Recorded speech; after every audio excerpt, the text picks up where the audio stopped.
Elecciones en Club 925, de lunes a viernes, de 7 a 8 a.m., con los invitados de la palestra política de El Salvador, conducido por William Meléndez. Elecciones en Club 925.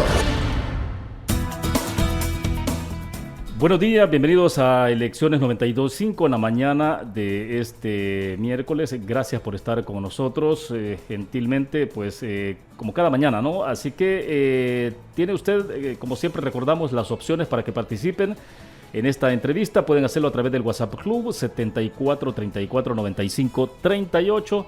Ahí pueden ustedes enviar su nota de voz, su comentario para nuestro invitado, así que siempre es bienvenido. Y la otra opción para que puedan participar, ¿no?, es que ustedes accedan al www.miradio.com.sv y de esa manera pues pueden ustedes participar activamente escuchándonos y entonces enviando a través del WhatsApp Club su mensaje, su comentario. Martes 16 de febrero de 2021. Gracias por estar con nosotros, con nuestro invitado. Varios temas en agenda para analizar. Obviamente el trabajo legislativo, que ha sido muy intenso en las últimas semanas.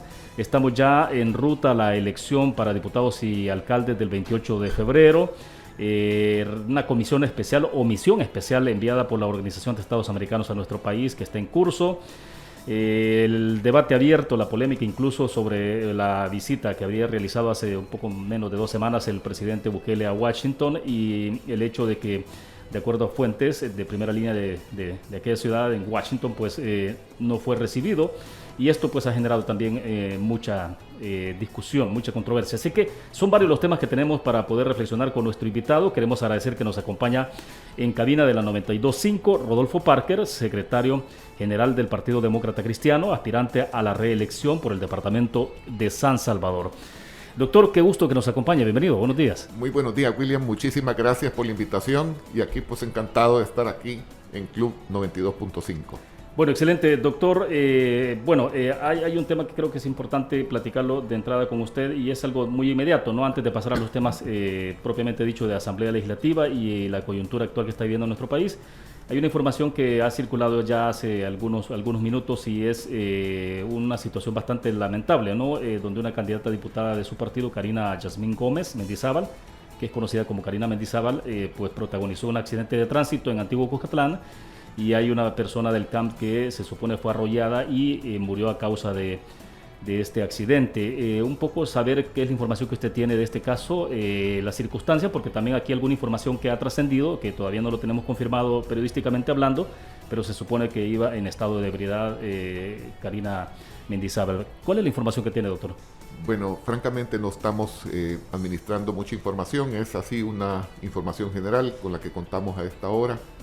Naturalmente nos solidarizamos con la familia doliente en caso realmente haya fallecido una persona y lo sentimos muchísimo, y pues tendremos que ver qué es lo que deviene de esta situación. Sí, pero lo lamentamos mucho, de verdad, y Karina es una persona que merece toda nuestra consideración.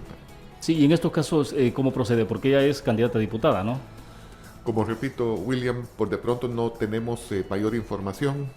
Yo ya pues en el curso de la mañana buscaremos pues ver qué está a nuestro alcance que poder hacer. Bueno, ok.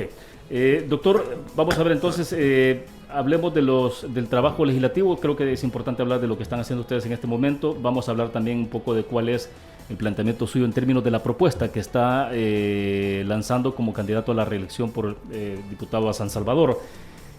Ayer, ha habido varias cosas, ¿no? Ayer la comisión que está viendo el tema de cómo se manejó la pandemia de la COVID-19 desde la Asamblea Legislativa emitió un recomendable donde de 3 figuras obviamente sobresale el hecho de que están recomendando la remoción, la destitución al Ejecutivo del ministro de Salud, Francisco Alaví. Hay entonces toda una discusión abierta sobre este tema y luego alrededor de eso también cómo ha sido el manejo de los recursos públicos alrededor de esto. ¿Cómo avanza eso en Asamblea entonces, doctor? Bueno, francamente, la Asamblea durante el periodo de la pandemia, que fue inmediato después de los acontecimientos tristes del 9 de febrero protagonizados por Bukele, la Asamblea, pues como ocurrió en las distintas latitudes, el órgano legislativo de El Salvador se abocó solidariamente a ver dentro de sus competencias qué es lo que podía hacer ahí hubo un acuerdo que pues claro quedó escrito en letras de decretos y en forma más articulada y sofisticada, pero el acuerdo con el Ejecutivo habría sido, le vamos a proporcionar al órgano ejecutivo todos los recursos que sean necesarios para salir a defender la salud de nuestra gente, de nuestro pueblo.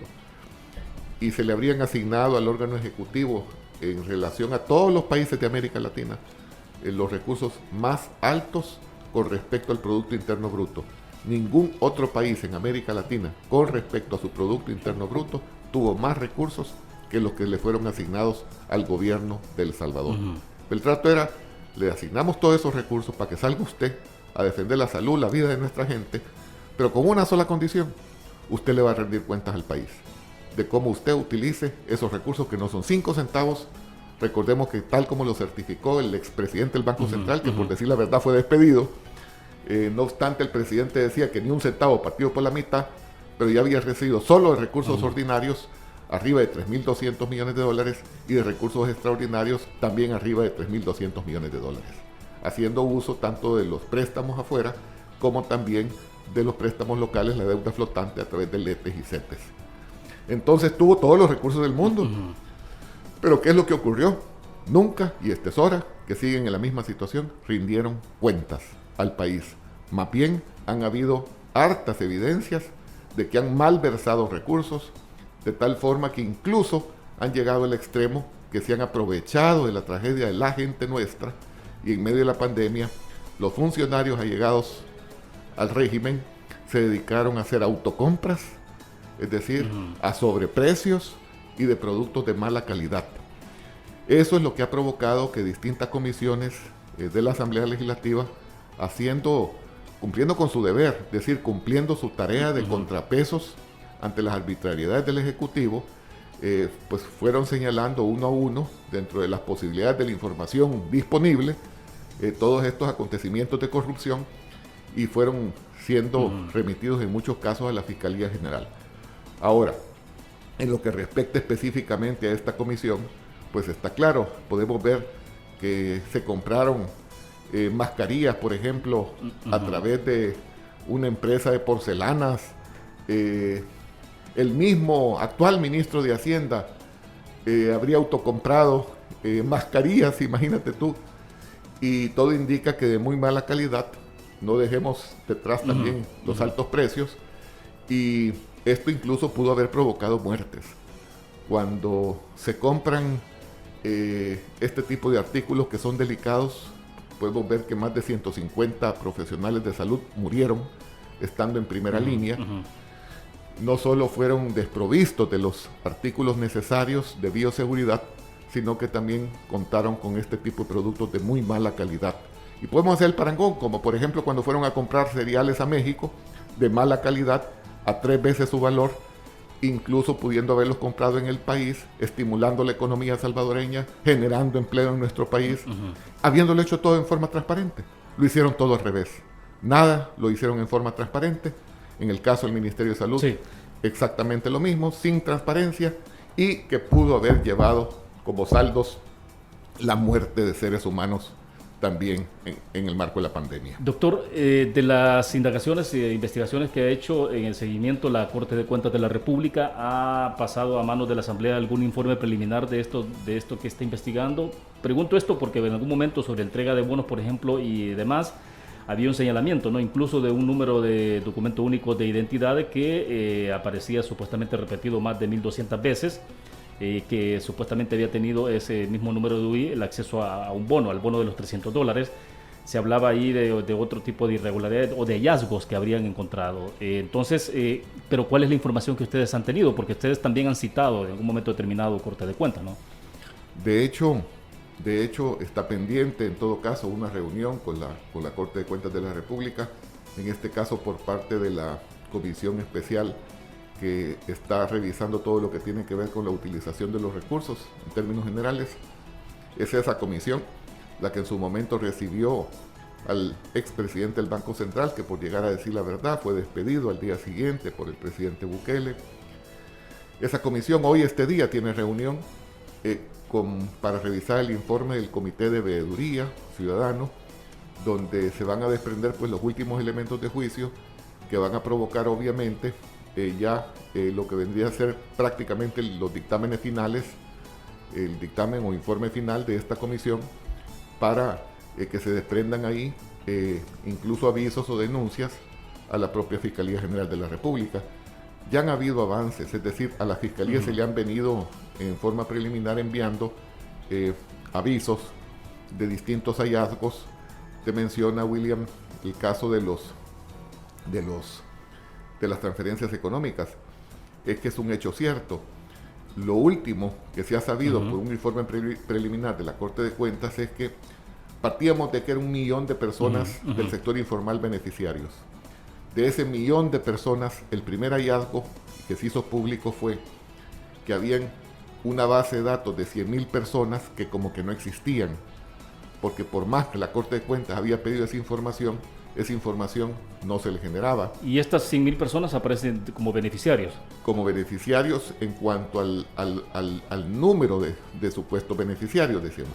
Si era 1 millón de beneficiarios... Sector informal. Sector informal. Entonces, en el primer hallazgo que se realiza por parte de la Corte de Cuentas, hay un subuniverso de 100.000 personas que no están. Entonces, por más información que se les requirió al gobierno, el gobierno no la proporcionó. Pero el último informe de Corte de Cuentas ha sido que además hay irregularidades de un universo mayor de 600.000 personas. Quiere decir que de 1 millón, aparentemente 100.000 no existen, o sea, ese dinero a saber qué se hizo, pero además 600.000 personas muy posiblemente recibieron en forma irregular el beneficio. Y si nosotros multiplicamos 600.000 personas por 300, estamos hablando de 180 millones de dólares, que no se tiene una explicación clara por parte del gobierno. Todo esto explica, William, no puedo dejar de decirlo, todo esto explica el gran afán de esta administración, de este gobierno, de tomarse la Asamblea Legislativa. Porque al tomarse la Asamblea Legislativa, recordemos que es ella la que determina los nombramientos de los más altos magistrados, también los nombramientos del fiscal general de la República y de la Corte de Cuentas. Entonces significa que si ellos llegan a tener el control total, como lo pretenden, de la Asamblea Legislativa, van a tener entonces la posibilidad de tapar todos los actos de corrupción que se han venido cometiendo en esta administración y con mayor gravedad durante la pandemia. Ahora bien, el diario de hoy está mostrando en su portada, por ejemplo, de este mismo día, información que tiene que ver con lo que se ha generado en esta comisión especial, doctor. Por ejemplo, lo titula Salud manipuló datos de muertos por COVID. Dice: la comisión de la Asamblea concluye que el ministerio mintió sobre la cantidad. Señalan además que hubo corrupción en el traslado de 25 millones de dólares del Instituto Salvadoreño del Seguro Social. Y bueno, hay mucha información que está fluyendo ahí que tiene que ver justamente con lo que usted estaba señalando, pero esto todavía no es, digamos, cuestionamiento en firme, ¿o usted cree que sí hay suficiente información como para...? Porque bueno, obviamente Corte de Cuentas tiene mucho que decir, después no sabemos si a nivel de Fiscalía. No tenemos ninguna duda, William, son casos de casos, es decir, no son 2, 3 casos.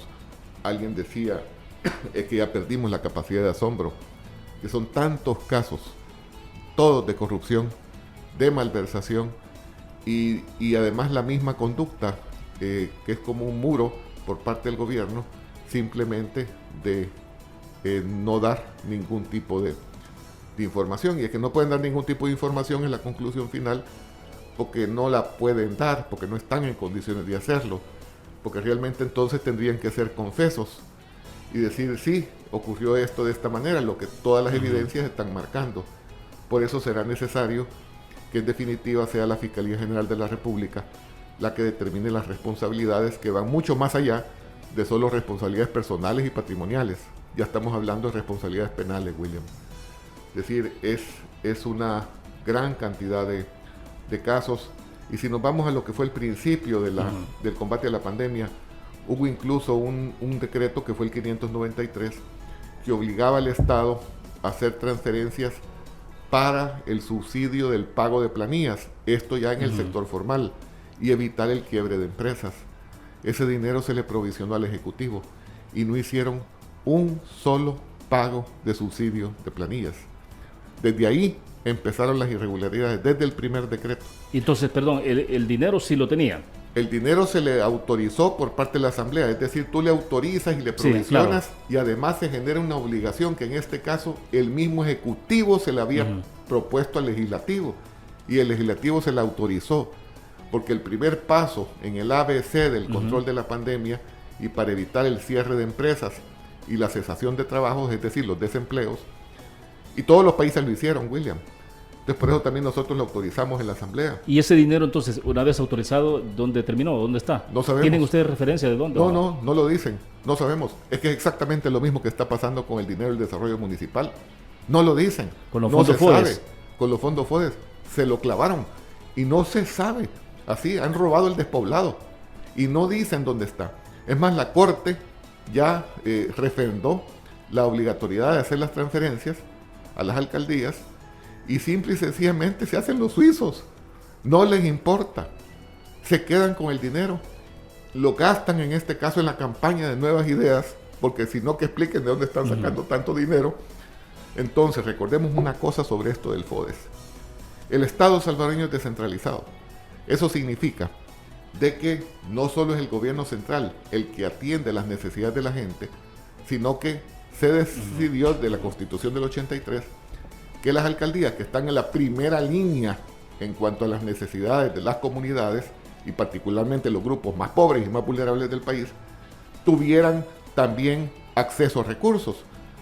Y entonces desde el artículo 207 de la Constitución a la ley FODES se determinó que los ingresos ordinarios del Estado mensualmente se harían transferencias a los municipios para el desarrollo y la obra municipal. ¿Qué ocurrió durante los últimos 8 meses? 8 meses. El gobierno central, o sea, Nayib Bukele, se ha quedado con ese dinero, se lo ha apropiado, ya no solo quebró las alcaldías de San Salvador y Antiguo y de Nuevo Cucatlán, ya quebró todas las alcaldías a nivel nacional. Se quedó con los dineros, a los ojos de todo el mundo, está ocupando los dineros para la campaña de nuevas ideas, sino pues que expliquen, como repito, dónde están sacando ese dinero. Y sobre esto todavía no ha habido más que las críticas y los señalamientos, pero no ha habido todavía las imputaciones que son necesarias para que no queden estos hechos en la impunidad ante los tribunales de justicia. Doctor, sobre esa lógica, entonces, si hay esa cantidad de irregularidades, como mínimo que usted está señalando, pero ¿qué pasa con la aplicación de la ley, con el Estado de Derecho? Es decir, porque todo tiene un procedimiento, sí, William, reglamento, leyes. Pero hemos venido siendo tan tolerantes. Si Nayib Bukele empezó a violar todas las leyes de la República desde el primer día, cuando pretendió cambiar, y cambió él unilateralmente el escudo patrio. Es decir, remontémonos a lo que fue su ingreso desde el 1 de junio. Pero esto tiene que ver entonces, doctor, con un tema de debilidad institucional, ¿o qué? Que hay una ley que es la ley de símbolos patrios y que es el escudo de armas viene de hace 200 años, en El Salvador casi 200 años, y se determina en la ley de símbolos patrios exactamente cómo es nuestro escudo y de letras doradas y tal, pero vino a ponerle estrellas que más bien parecen símbolos de otros sitios, de otras latitudes. Desde ahí fuimos muy tolerantes, hemos sido muy tolerantes. Desde el primer día empezó a violar la ley por lo que es la entraña patria, es decir, qué es lo que puede unir a todos los salvadoreños independientemente de sus ideologías, de sus visiones del mundo. Pues es eso, un himno nacional, un escudo, y es lo que él empezó a cambiar desde el primer día en que se sentó como presidente. Pero esto tiene que ver entonces, hay un tema que tiene que ver con la debilidad de la institucionalidad del país, o cómo se entiende eso, es decir, porque una cosa es que puede haber en un momento determinado indiferencia, falta de respuesta, pero el tema es la aplicación de las normativas. O la tardanza de los pueblos a reaccionar ante las arbitrariedades, pues que aquí en el caso nuestro no es excusable, cuando un presidente, haciendo uso de todos los poderes e incluso se permite extenderlos y extenderlos, pero también realizar actos de rey, es decir, llegar al extremo de realizar actos arbitrarios, y que de pronto logra cooptar a los cuerpos armados del país, en este caso entiéndase Fuerza Armada y Policía Nacional Civil, que es lo más grave que está ocurriendo, metiendo ya a los cuerpos armados en los vaivenes políticos. Entonces, ¿qué contrapeso institucional funciona? Decime tú, William, en un país cuando el poder coercitivo es cooptado por el poder del Ejecutivo. Entonces eso sí trastoca todo lo que es la estructura de funcionamiento de un Estado, y eso es la otra parte donde nosotros hemos tenido que estar ahí pues batallando desde lo que es nuestra trinchera, pero la pandemia y el combate y control de la pandemia pasó a ser la prioridad, y todos estos hechos de abusos de autoridad por parte de Bukele y de sus allegados estuvieron como sumidos ante la prioridad del combate a la pandemia. Tal forma de que eso es lo que ha ocurrido, y aprovechó durante justamente la desgracia y la tragedia de la gente, terminar de amarrar esa cooptación a través de cooptar los mandos de las instituciones. Porque ese es el tema. También hay que hacer una separación clara.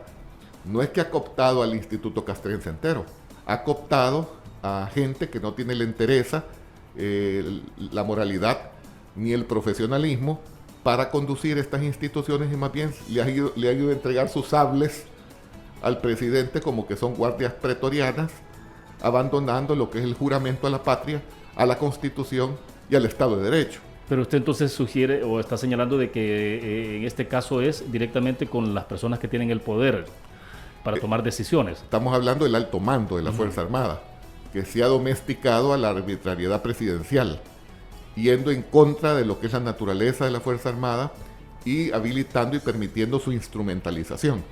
Lo mismo estamos viendo en el caso de la Policía Nacional Civil, y es muy grave. O sea, todo lo que hemos venido viendo es muy grave.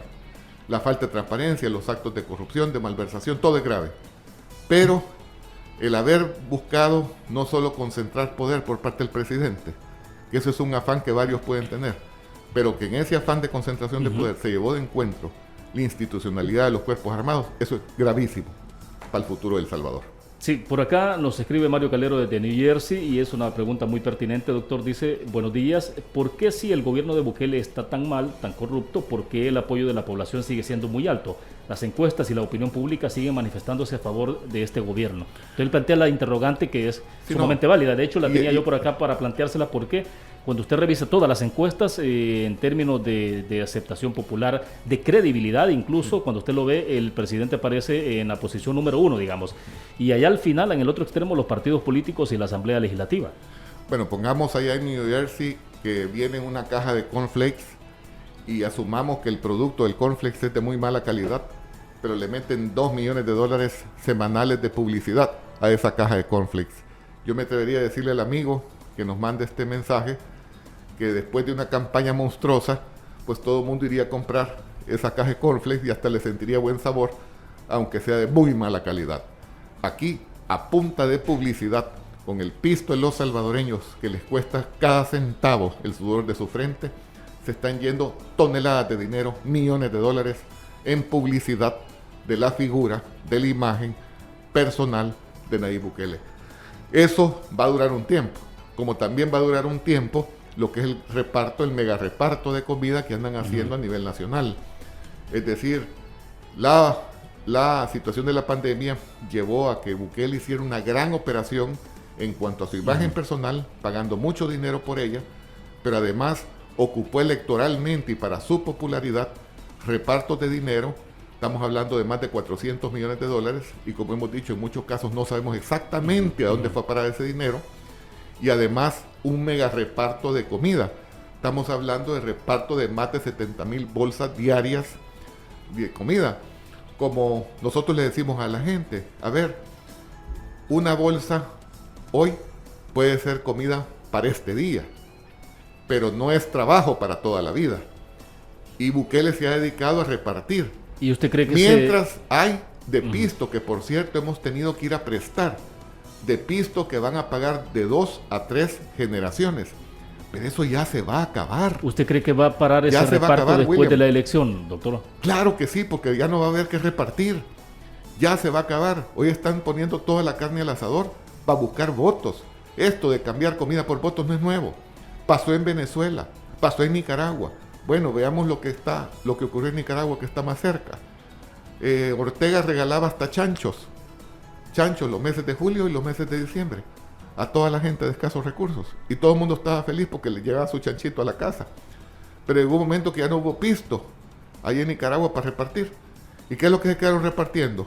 Balazos y garrotazos al hermano pueblo nicaragüense. En Venezuela lo mismo. Si Chávez llegó a regalar en un momento hasta 1 millón de casas con sala, cocina y refrigerador. Muchos de esos beneficiarios de esas casas ahí en Venezuela tuvieron que ir a Colombia a buscar qué comer. Y eso es cuando estaba Chávez todavía. Hoy la situación está más desgraciada, pero ya se acabó el reparto. Y lo que les queda es eso, garrotazos. Y en Venezuela ha habido petróleo, litio, en fin, minerales. Aquí no tenemos nada. Y encima, y le quiero decir al amigo New Jersey que también escribía, es bueno que sepa que ya los títulos soberanos ya no valen en el mercado. No solo se están cayendo, sino que ya no nos van a dar dinero prestado. Ya las calificadoras nos han llevado a niveles, y en este caso la última calificación de Moody's, a un grado negativo. Esto significa que si nos rebajan una categoría más, son oficialmente bonos basura. Nunca habíamos estado en esa situación en El Salvador. Nunca. Es decir, ya estamos quebrados. ¿Qué le queda entonces a este gobierno en cuanto a la parte fiscal? La mala ruta por la que nos llevan, por los pasos que han venido dando. Pretenderán ahora, entonces confiscar el pisto de las pensiones, y hay que decirlo. Se lo pretenden quedar. Estamos hablando de que en cash, por decir, porque los demás han venido haciendo uso del dinero a través de los certificados de inversión previsional, pero quedan alrededor de 5.500 millones. Ese dinero se lo van a quedar. Se lo van a quedar. ¿Esto pasaría por hacer una modificación de ley al sistema? Por hacer una modificación de ley, por supuesto, tendrán que haber recursos ante la Corte, etcétera, pero van detrás de ese dinero. Y por otra parte, dedolarizar. ¿Qué significa la dedolarización? ¿Usted no ve como un rumor la dedolarización? No es rumor. Ellos tienen la intención. Ellos no van a renunciar. Si tienen la posibilidad, no van a renunciar a nada que signifique ejercer poder. Si no renuncian a exceder el poder, ¿cómo van a renunciar a aquello que la misma ley y la Constitución les puede permitir? Porque es decir, partamos de esto. Ellos pretenden meter una moneda conmemorativa del Colón, pero darle curso legal. Una vez le dan curso legal con la excusa que es moneda conmemorativa, abrieron la puerta de la emisión. ¿En qué va a terminar eso? Recordemos que van también detrás del pisto de las remesas, de los dólares de las remesas. Así como van detrás del dinero de los ahorros, de las pensiones, van detrás de las remesas que se reciben alrededor de 5.000 millones de dólares al año. Entonces, aquellas personas que reciben remesas van a recibir colones y los dólares se los va a quedar Bukele. Al principio puede decir el salvadoreño que reciba sus remesas en colones, pucha, me dieron 8 colones, qué chivo, ya no solo es $1. Pero tú sabes lo que viene después. Una vorágine de devaluaciones que después el dinero, el papel no vale absolutamente nada. Ahora, en entonces, este momento, doctor, tanto las remesas como los ahorros de los pensionados se harán colones. En esa ruta nos lleva esta gente. Ahora, ha trascendido que ha habido encuentros de ejecutivos del gobierno con el Fondo Monetario Internacional con el tema de la posibilidad de utilizar un fondo precautorio, ¿no? Que este fondo precautorio ya en el pasado, allá por 2009, de alguna forma había cerca de 800 millones de dólares que también pudo haber tenido disponible en ese fondo precautorio el gobierno de El Salvador, aunque al final de cuentas no echaron mano de ese recurso, pero eventualmente se habla de que están trabajando también alrededor de un fondo que puedan obtener de parte del Fondo Monetario Internacional, aunque ahí obviamente que hay requisitos bastante duros, ¿no? Ha trascendido que se habla dentro de esos requisitos que el Fondo Monetario Internacional tampoco es así como la Madre Teresa, ¿no? No es la Madre Teresa. Entonces, casi siempre las recomendaciones son bastante dolorosas para los países, para los gobiernos. Para los pueblos y para la gente más pobre. Güey. Porque habitualmente viene recomendaciones de incremento de impuestos, ¿no? Y a veces el más viable o más rápido que lo den es el impuesto al valor agregado. ¿Qué sabe usted de esto? Bueno, primero, sabemos que están ellos en negociaciones y ellos son Bukele y su gabinete, su gente, si se le puede llamar así, pues como gabinete.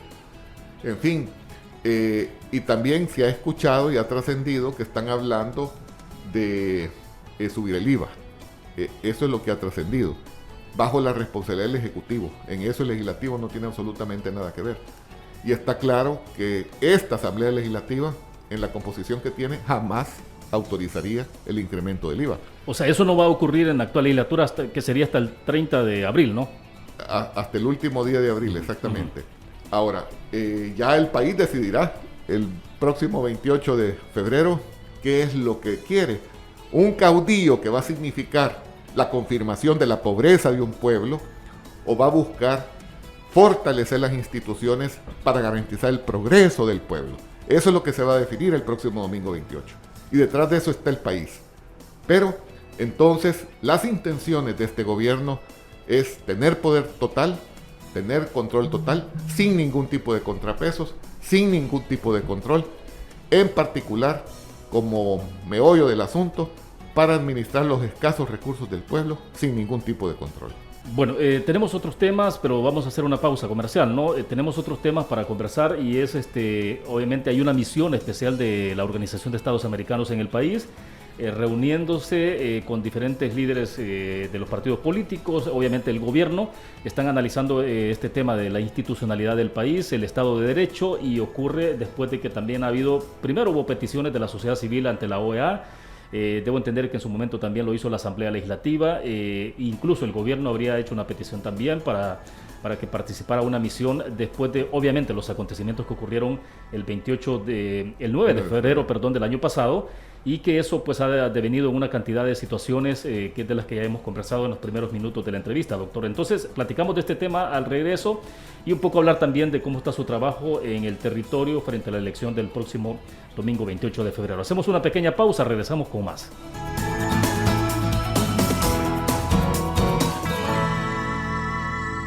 Elecciones.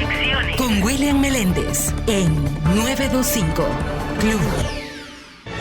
Sintonizas Elecciones con William Meléndez en 925 Club.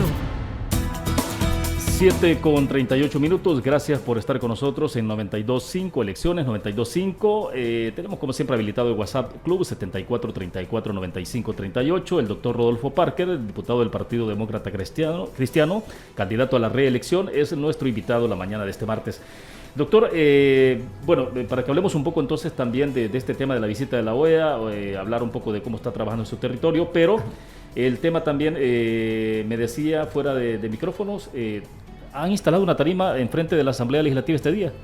Sí, nos han informado en el chat a algunos directivos y nos mandaron imágenes de fotografía de una tarima que han llegado a poner frente a la puerta principal al portón principal de la Asamblea Legislativa.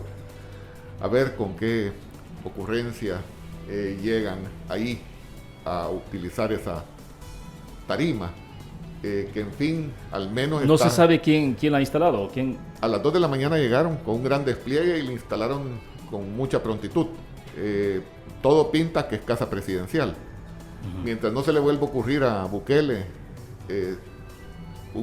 entrar al recinto armado, al recinto legislativo armado, es decir, ya no se sabe a qué se puede atener el país.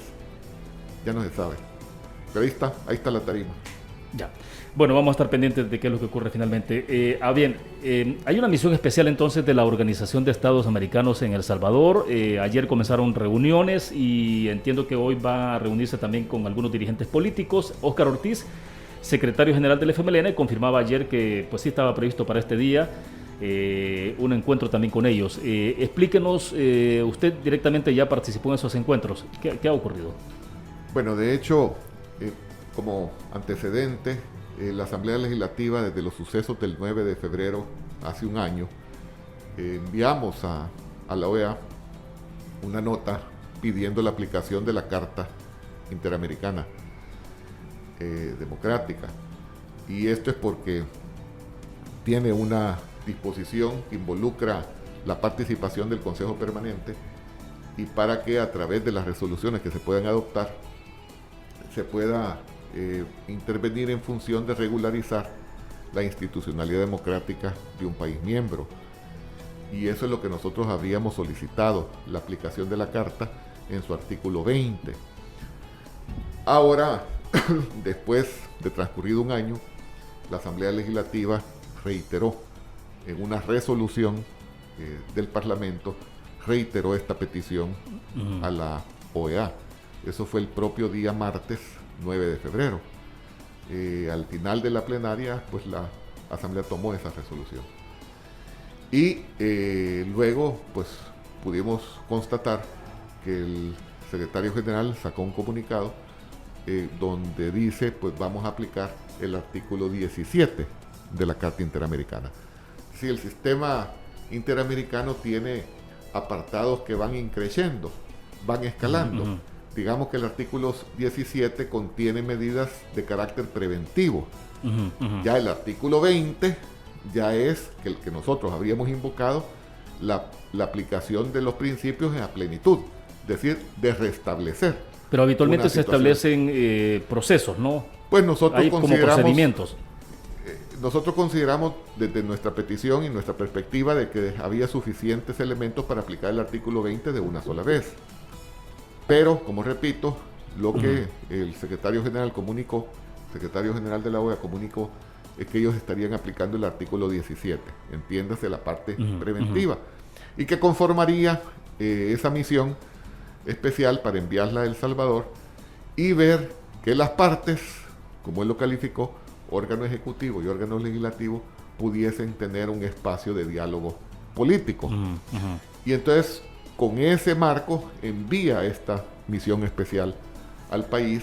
Ayer tuvimos la oportunidad, a nivel de miembros de la Junta Directiva de la Asamblea, de tener un encuentro con el doctor Santiago Cantón y los demás miembros de la misión especial que le acompañan, también el embajador de la OEA en nuestro país.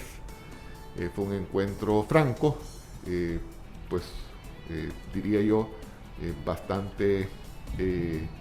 con bastante oportunidad de explayar las situaciones y las inquietudes que realmente nos acongojan en El Salvador, lo caro que ha sido la democracia, que es evidente para personas con el bagaje del doctor Cantón. Escuchó y pues sabemos que él después se reuniría con el presidente de la República y gente de su gobierno. En definitiva, William, el ADN de un parlamento es el diálogo. Lo que hemos tenido nosotros es una afrenta por parte del Ejecutivo de carácter permanente, de descrédito permanente, de sembrar odio en forma permanente en el país, de dividir el país, cuando el órgano ejecutivo, el presidente de una república, su principal misión, su principal responsabilidad es generar la armonía social. Sí, doctor, ¿en qué puede derivar como resultado, digo, de esta misión que se encuentra en el país? ¿Hacia dónde puede conducir esto? Porque el tema es que esos procesos son bastante lentos también a la vez, ¿no? Bueno, alguien decía de que, por ejemplo, de alguna manera lo que pueda ocurrir ahí, hasta qué punto, porque, bueno, trascendió la visita del presidente de la República a Washington, ¿no? Que hubo toda esta controversia sobre el tema de que no fue recibido por funcionarios de alto nivel de la administración de Joe Biden. Trascendió también que hubo un encuentro del presidente de la República con el secretario Almagro, el secretario de la OEA, y que habrían tratado, bueno, varios temas ahí en ese encuentro. Ya en el pasado se ha dicho, ¿no?, de que el presidente de la República tiene alguna buena relación de amistad con el secretario Almagro. Bueno, son varias cosas ahí, William. La primera, ¿qué puede quedar de este esfuerzo? Pues yo insisto, la posición de la Asamblea Legislativa ha sido que la situación es de tal gravedad que ameritaría la aplicación del propio artículo 20 de la Carta. Pero estamos ante la decisión de la Secretaría de OEA de que sea hoy por hoy un escalamiento de carácter preventivo. Bueno, ¿qué puede quedar de esto? De parte de la Asamblea Legislativa, su ADN, como repito, es el diálogo, y estará siempre la Asamblea Legislativa a que existan espacios institucionales de diálogo. Eso sin lugar a ninguna duda. Sí. Ahora, que el presidente de la República de El Salvador haya ido a Washington y no haya sido recibido, pues nos afecta y nos desprestigia el país entero. Eso sin lugar también a ninguna duda. Nos afecta a todos, a los que vivimos en nuestra propia tierra y a los salvadoreños que están viviendo allá en los Estados Unidos, que son alrededor de 3 millones de compatriotas. Qué pena también, porque pues pudimos observar que a las delegaciones de Honduras y de Guatemala sí fueron recibidas por personeros de la administración Biden, pero no al presidente de El Salvador. Eso manda varias señales, que pues se toma nota de ellas, pero son varias señales. Ahora, que salió Bukele a Estados Unidos, no obstante él dijo que no lo había hecho, pues él mintió porque sí salió. Y hoy eso ya se determinó.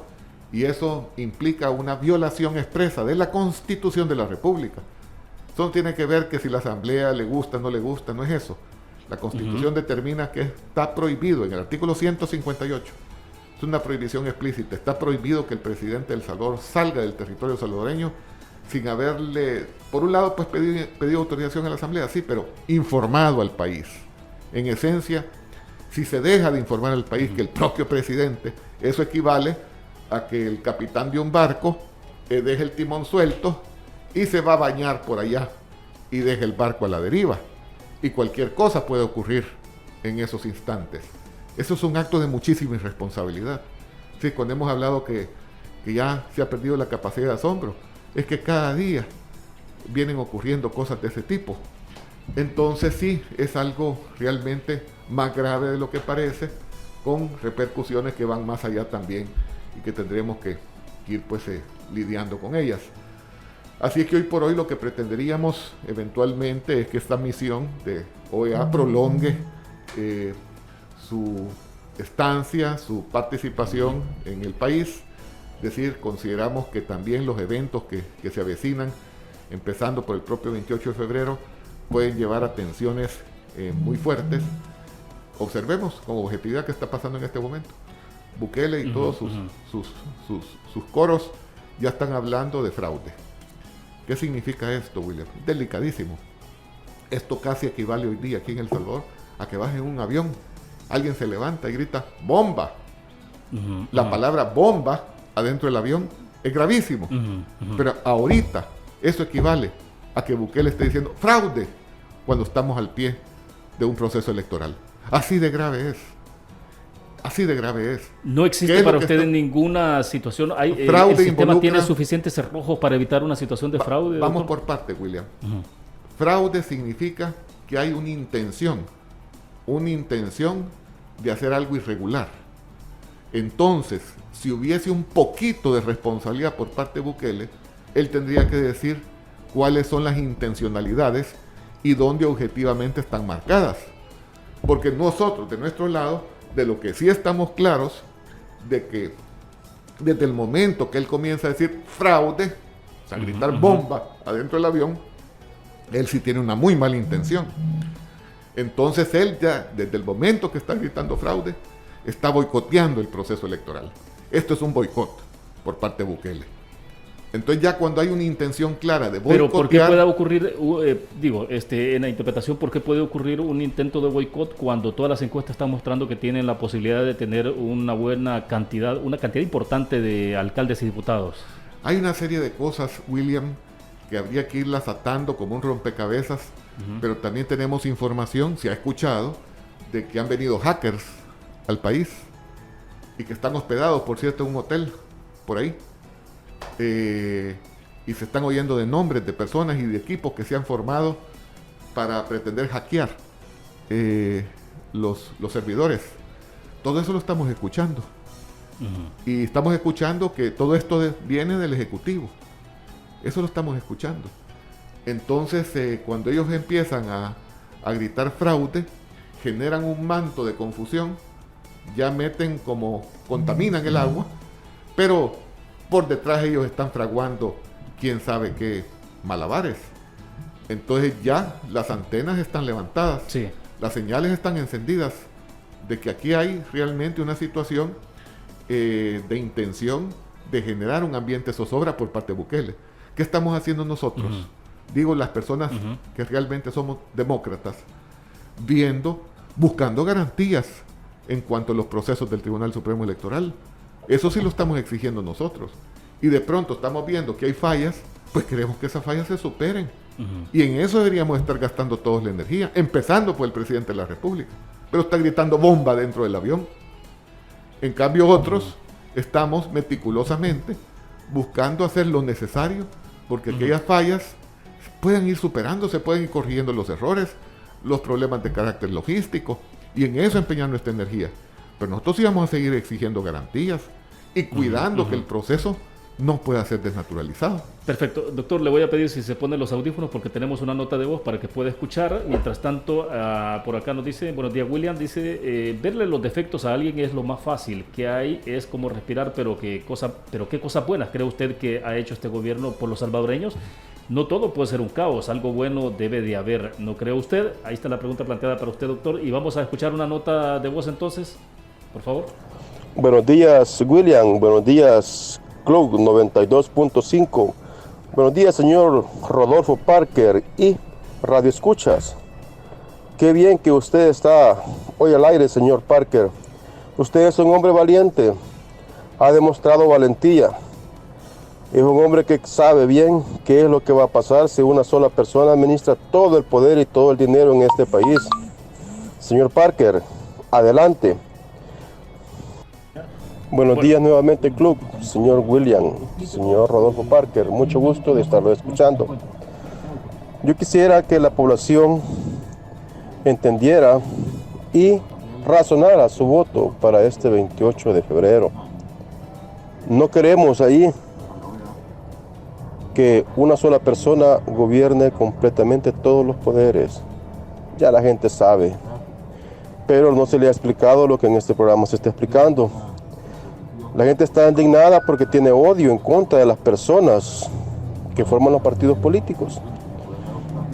Pero por eso es que no quieren votar, pero ellos no saben qué va a pasar al darle todo el poder a una sola persona. Gracias, tengan todos buenos días. Bueno, y Mario, que antes ya nos escribía preguntando por el tema de encuestas, que le preguntaba ahí ese contraste, ¿no? De cómo es que las encuestas muestran justamente una opinión bastante favorable para el presidente de la República y su partido. Entonces le agregaba que en el punto de los hackers, decía, ¿acaso no decir que han venido hackers sin ninguna prueba también no es meter una terrible incertidumbre a la población? Bueno, hay varias cosas ahí, doctor. Bueno, primero, sobre lo que bien puede haber hecho un gobierno, que puedan haber cosas que criticar, pero también cosas que aplaudir. Quiero decir lo siguiente, William. La plataforma de una democracia es una cuestión de principio, que es la libertad de expresión. Cuando hay libertad de expresión, sean cosas malas, sean cosas buenas, pero tenemos la garantía que un pueblo se puede manifestar y que un pueblo entonces en definitiva puede reclamar e incluso cambiar a sus gobernantes. Pero cuando se mancilla la libertad de expresión, todo se pierde. Y este gobierno se ha caracterizado por no solo desconocer la libertad de expresión, sino que de agredirla, atacarla y amenazarla. Y eso sí es una plataforma fundamental. Y eso es lo que más nos ha preocupado, aparejado a la cooptación de los cuerpos armados de la República. Esos dos elementos pierden o hacen perder cualquier cosa beneficiosa que se pudiera acreditar a una administración.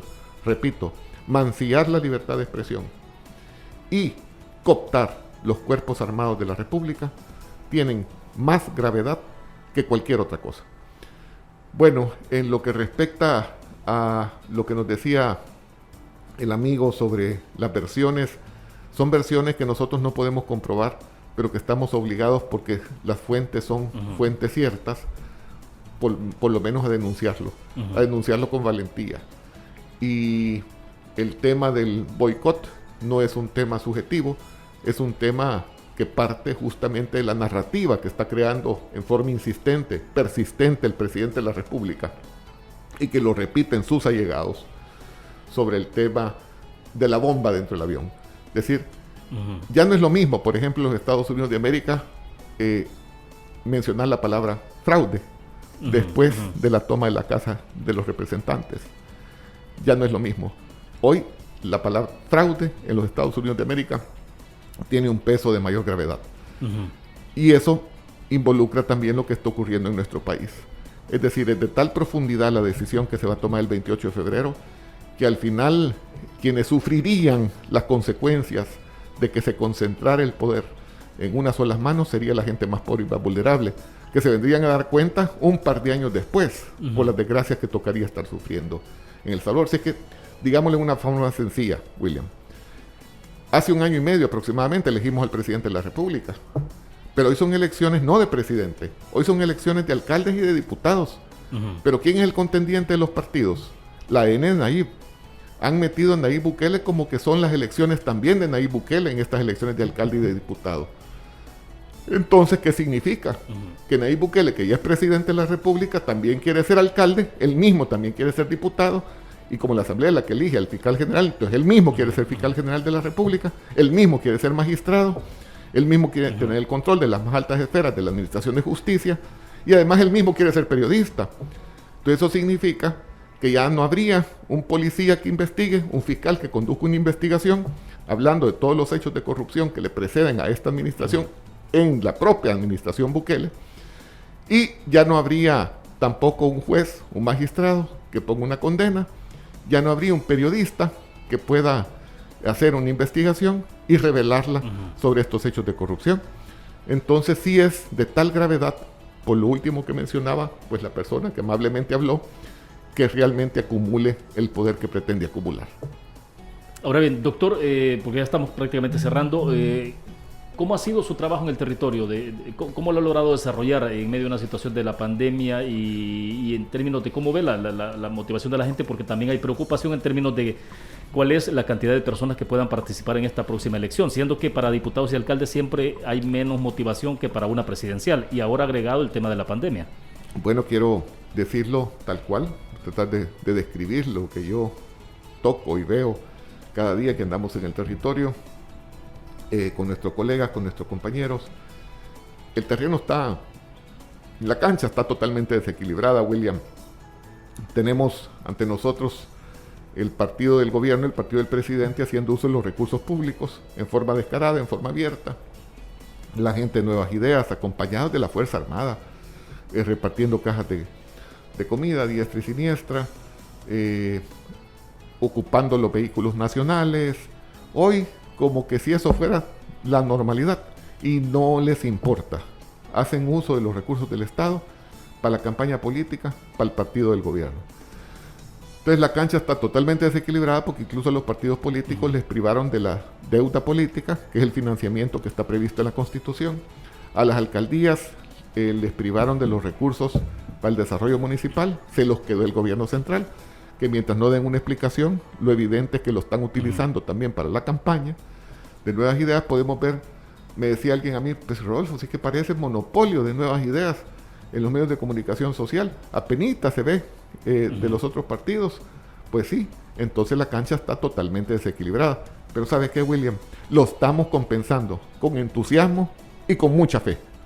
De tal manera que así han sido nuestros escudos, nuestras herramientas, y así hemos estado trabajando. De tal manera que nos sentimos orgullosísimos de cómo en este caso nuestra gente, los demócratas cristianos, los ciudadanos que se han integrado al Partido Demócrata Cristiano como un acto de valentía, después de los sucesos que ha venido sufriendo el país desde que Nayib Bukele está en el gobierno, ciudadanos que nunca habían participado en política, tomaron la decisión valiente de dar ese paso, de ingresar a la plataforma demócrata cristiana, y están ahí luchando por el futuro, luchando por sus hijos, luchando por la democracia, luchando por el restablecimiento pleno de la República.